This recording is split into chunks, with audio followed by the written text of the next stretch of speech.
bass family, and welcome to Everything Bass. I was just playing a little bit of today's guided improv 7, and we're going to deal with a concept of phrasing, and one of the most simple and common phrase elements you can do is called 3+1 phrasing. So what is 3+1? Well, you know, a lot of Western and commercial music deals in 4s and 8s and things, and so when you have, like, what I mean by that is like 4-bar phrases, 8-bar phrases, like a verse might be 8 bars long or 16 bars long, but that can all be broken down to 4 measures. And one of the most common things for phrasing, not just bass playing, but melodic phrasing, if you're writing a vocal melody, anything like this, is a concept called 4+1, which means you play something pretty similar for the first 3 measures. You play something like in this example, I was playing this bass line. Second measure, a little change, not big, back to the original, and that's the 4th measure. So I did 3 the same. The 4th measure, because we've given the audience this, they've got an idea like, oh, okay, I got the vibe. It's okay on the 4th one to play something that's different, to break away. I think this is important. But I'm speaking like take it or leave it, meaning like sometimes you'll write a bass line where the bass line's consistent the entire time. It doesn't change at all, maybe for the verse, only changes for the chorus. And that gives a certain style, it gives a certain emotion, and that might be what you're going for. But it's really cool in your soloing, in your bass lines and melodies, to give the audience 3 measures of something, but on the 4th measure, give them something to freshen it up, break it up, play something different. So today, if you download, if you're a Patreon subscriber, you can download the chart by going to my Patreon page. The link's in the description below. Become a Backstage Pass member, and you can download the chart. Now, the chart has the bass line written out, and it'll be written in tab and in standard notation, and it's 4 bars of A minor 7. So the bass line is simple. I'm playing the root, the minor 3rd, going up to the perfect 4th, going up to the perfect 5th, then just back down 4 to the minor 3rd. So I'm just kind of using the first 4 notes of the minor pentatonic scale. Okay, now second measure, I could just go up the pentatonic scale. I play the same beginning, minor 3rd, perfect 4th, perfect 5th, minor 7, octave. You can actually see the minor pentatonic shape there if you're familiar with it. If you're not, I have a video about it. You can just search my channel for minor pentatonic scale, and you can kind of learn and have different ways to remember it and kind of get it into your fingering. All right, so and then of course the 3rd measure is a repeat of the 1st measure, which is a common device in bassline construction. Play a bass line, make a subtle change to it, not enough to be radically different, but just a subtle change to give you variety. Go back to the 1st, remind the audience, hey, no, this is the original one. Then give us that 4th alternate.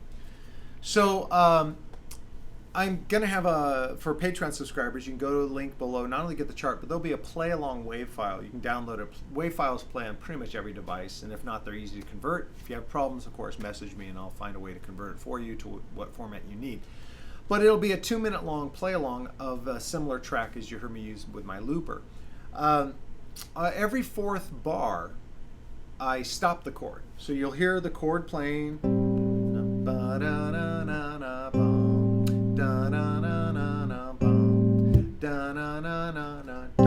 And then that's to kind of remind you, oh, when you hear the chord jump and stop, the drums will keep playing. That's when I want you to play something alternately. Now, your question might be, well, what?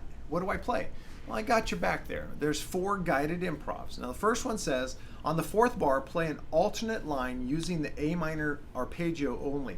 And actually, it should say, I'll fix it, it should say A minor 7 arpeggio. So, A minor 7 arpeggio is A, C, E, and G. So you can use any of those notes. And you don't have to play them in this order. You can jump way up here and play the E, the A, G, the C. You know, you could do it in any order. So let me give you an example. So if I was playing,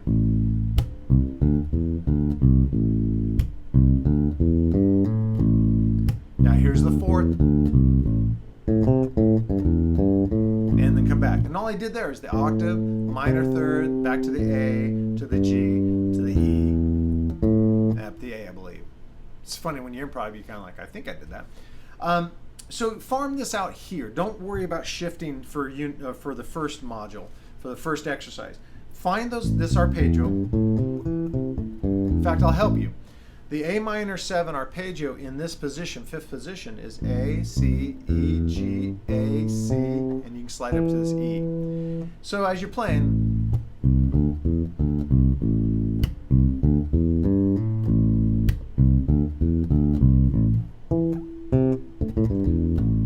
and you can play anything. I want you to take stress and pressure off of this exercise. If you don't know rhythmically what to play quarter notes, because that's different from what the bass line is. And what I mean is just play bum, bum, bum, bum. That's just in time with 1, 2, 3, 4. Let me example. I'm just going to play measure 3 into that. So if I'm going, here's the fourth measure. Actually, I almost played a wrong note. Then back to the bass line. Now coming up on another one, I'll do chord notes again. You don't have to get out of the octave. See, by just playing quarter notes, it's rhythmically different from the eighth note based bass line that you're playing previously. Again, rhythmically freshens it up, gives the audience something different to listen to. Melodically, you're breaking the pattern, you're just playing something. Now, students will say, well, can I just play the same note? Yeah, I mean, you can. I wouldn't do it every time, but you could simply play, here's measure 3, measure 4. Desired effect. First of all, what's good about that, if that's all that you're comfortable doing right now, you're still getting into kind of your inner musician. You're getting the idea of 3 and 1 phrasing. Maybe 1 is not too exciting, but it's a step. It's your first step. Next time, try playing those quarter notes, but use 2 notes. So you might go 1, 2, 3, 4. Now, next time, maybe try to make each one a different note. 1, 2, 3, 4, boom. Okay? So what is it, exercise 2? Same thing, using just the A minor 7 arpeggio, but I want you to get used to shifting up, playing a fourth measure alternate line, then come back to your groove down here on the 5th fret. So 12th fret A, here's your notes, and then back to that. Now, here's the cool thing about the reason it's the reason I put it in A is if you're up here playing and you got to get down to this A, well, don't fret. Just play the open. Don't fret. Pun intended. Don't fret the A. Play an open A to give yourself the time to come down here. So that's a cool thing. So let me give you an example of what that shift would sound like.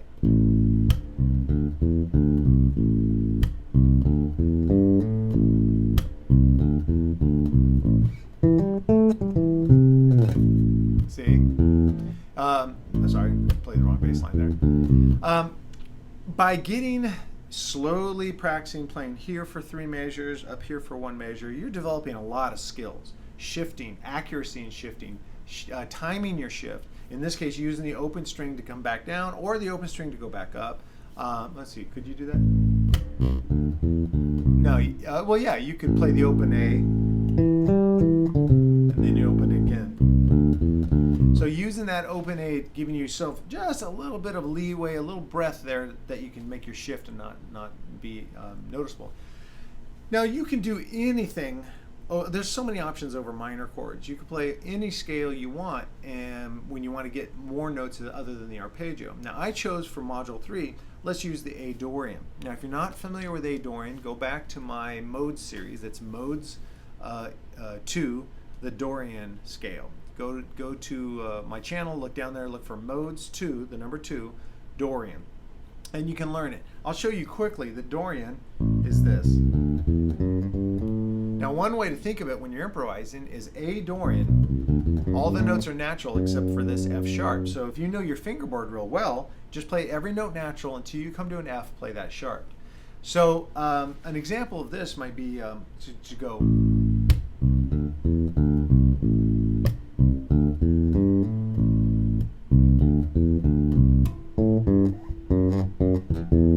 And again, that's just one example out of a billion you could play. But stay down here, because if the scale's new for you, just stay down here and just use it within the 1 octave.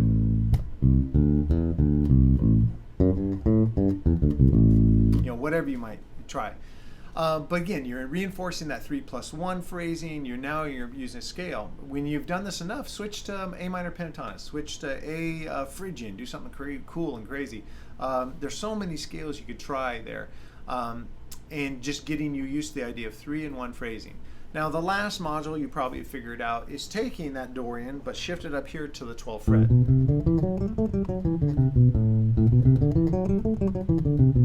And working it into your improv.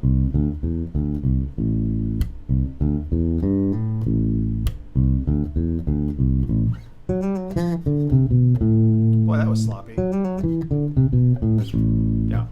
So you see the value of this, hopefully. Getting used to that kind of idea of playing 3 things similar, 1 thing different, 3 things similar, 1 thing different. You can also do this with soloing, and you can use my same play along track for this. If you're soloing, you might want to like grab up into this higher range. Let's say you're using a Dorian and you're soloing. Play a phrase for the first 3 measures that's kind of repetitive, not repetitive, but thematic. So you're giving your audience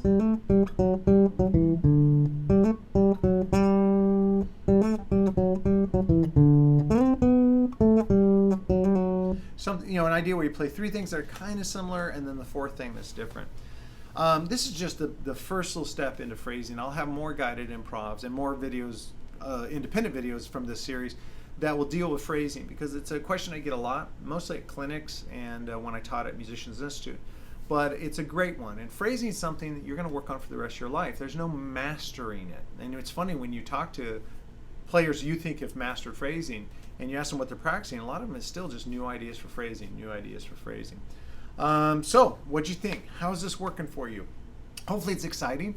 Now if you again want the chart, want all this stuff written down, and you want the WAV file, which is a play along track, 2 minutes long, just repeating that 4 bars over and over again, please go to the description below, click on the Patreon link, consider becoming a Backstage Path monthly subscriber, and that'll give you access to all my play along WAV files, all of my written materials, and I'm coming up with new content that's exclusive just to Patreon members.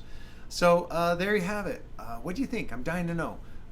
Seems like when I show this to my private students in person or over Zoom, they get like, I can see them get excited because they have a process, they have something, because phrasing sometimes can be like trying to describe the word love to somebody.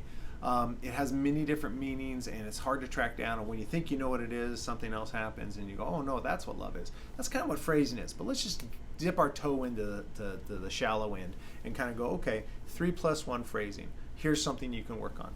Man, I'm excited about this. I'm dying to know what you think. Please share in the comments below or email me at dtitus@daletitus.com. Let me know, how did this work into your practice routine? What were your results? What can you share with the rest of your family? Because that's what we are, is we're a base family trying to all get better at the same time. All right, guys, thank you so much. Like, share, subscribe, do all those things that help me grow this channel, and I will see you at the next video.